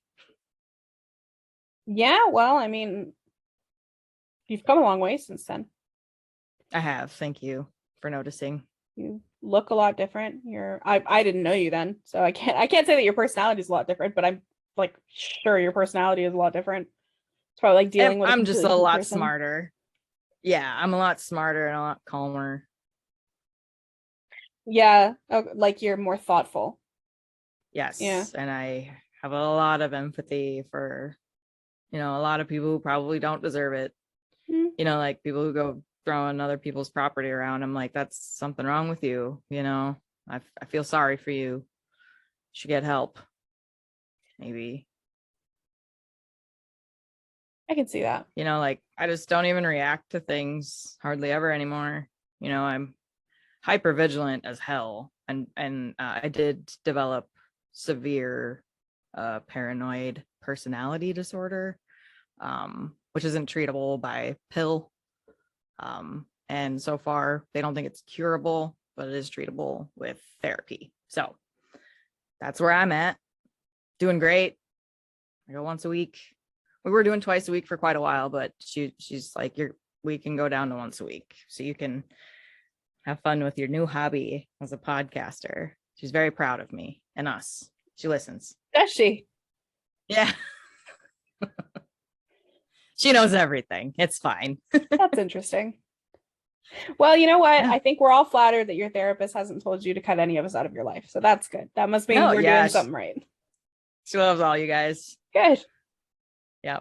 Take that, haters. A medical professional Yeah. doesn't think that we're bad influences. Y'all can fuck off.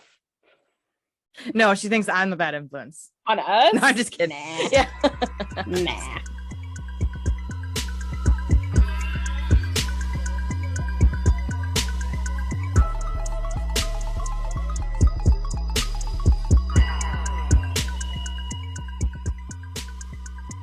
Hey guys, thanks so much for listening. Head on over to our Facebook and Instagram to join in on the conversations about all things unethical. Just search Unethical Podcast. You can also find us on Patreon, where you can get access to all of our super awesome content, uncut videos of our discussions, and early release of all the episodes. We are adding fun stuff all the time, so you should definitely come and check it out. Thanks again. We appreciate all of you.